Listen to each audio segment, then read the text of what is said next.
Once, long ago, in a grand kingdom surrounded by mountains and rivers, there lived a king who was known for his wisdom and fairness. He had a court full of ministers, advisors, and noblemen who helped him run the kingdom. Among them was one man who stood out, the king's most trusted minister. This minister was famous for his intelligence. No matter how big or small the problem, he always had an answer. People would say, if the minister is here, no challenge can defeat the king. The king admired him deeply. Whenever a complicated matter arose, the king would call the minister and say, "Tell me, my friend, what should I do?" And the minister's advice never failed. His ideas brought prosperity to the kingdom, peace among the people, and order to the court. But on as often happens, when one man shines too brightly, others start to envy his light. Some courtiers grew jealous. They whispered among themselves, "The king listens only to him. He acts as if no one else has any wisdom."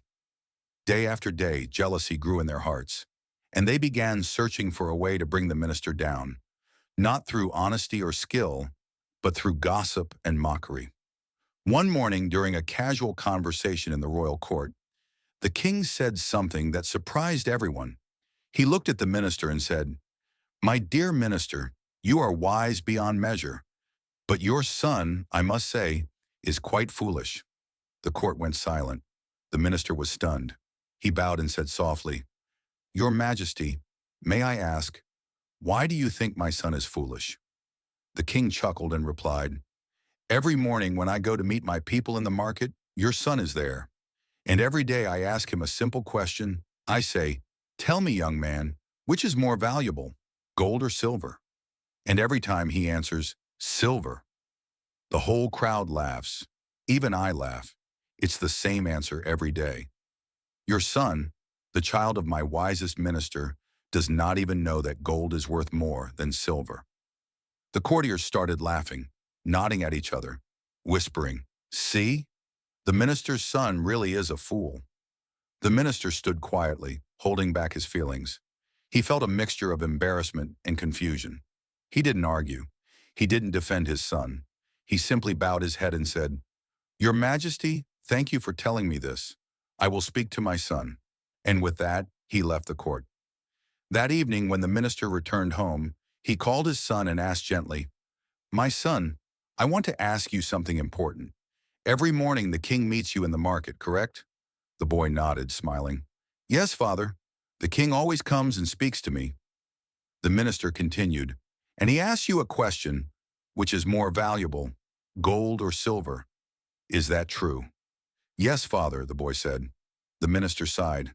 "Then tell me honestly, my child, which metal is truly more valuable?" The boy answered immediately, "Gold, father.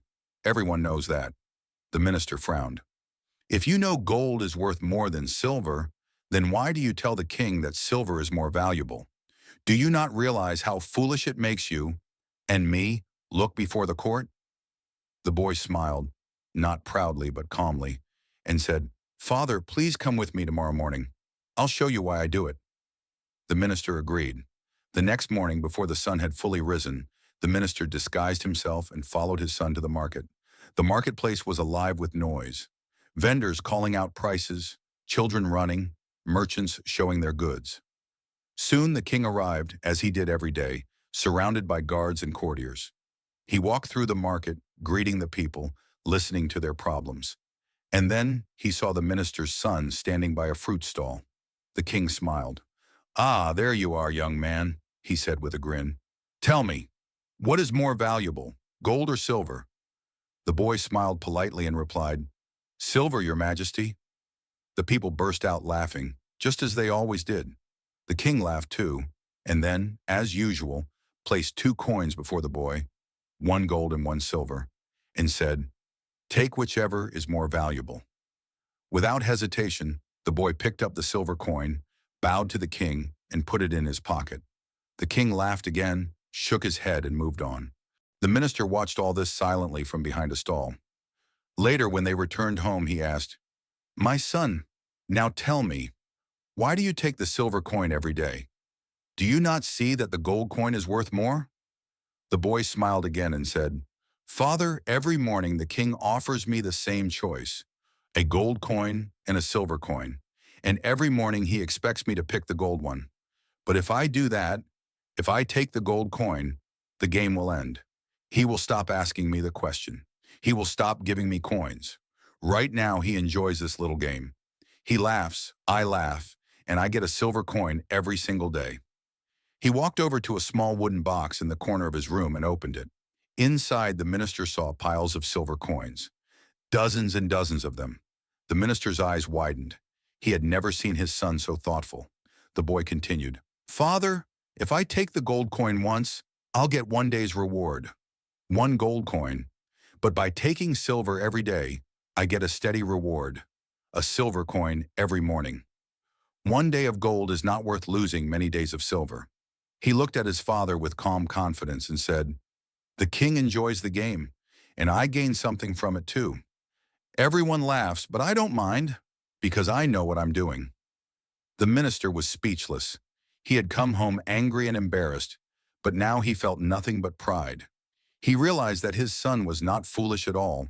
He was practical, patient, and wise in his own way. He hugged his son and said softly, "My child, people may laugh at you, but I have learned something great from you today. Wisdom is not just about giving the right answer. Sometimes it's about understanding when to give the right answer." From that day on, whenever someone in the court mentioned his son and laughed, the minister simply smiled and said nothing. He no longer felt ashamed because he knew the truth, that his son's understanding ran deeper than anyone could see. Days passed, and the story of the foolish boy spread through the kingdom. People would whisper, "That's the boy who thinks silver is worth more than gold." But the boy never tried to defend himself. He kept smiling, kept visiting the market, and kept earning his silver coin every day. Over time, some people began to notice that maybe, just maybe, the boy was not foolish after all. He was living peacefully, content, and clever enough to turn even the king's laughter into his daily income. And slowly people began to understand. Sometimes wisdom wears the mask of foolishness. Friends in life, you'll meet two kinds of people. Some who do very little but make a lot of noise about it, and others who quietly do great things without showing off. If you know that what you are doing is right, if your heart knows your purpose, then it doesn't matter what others call you. People laughed at great thinkers, dreamers, and inventors too. The world often mocks what it doesn't understand. So don't be discouraged when someone calls you foolish, because sometimes the ones called foolish today are the ones remembered as wise tomorrow. Be patient, be grateful, and keep moving forward in life. If you like this story, my friend, share it with someone who needs this reminder, because sometimes a simple story can open our eyes to a deeper truth.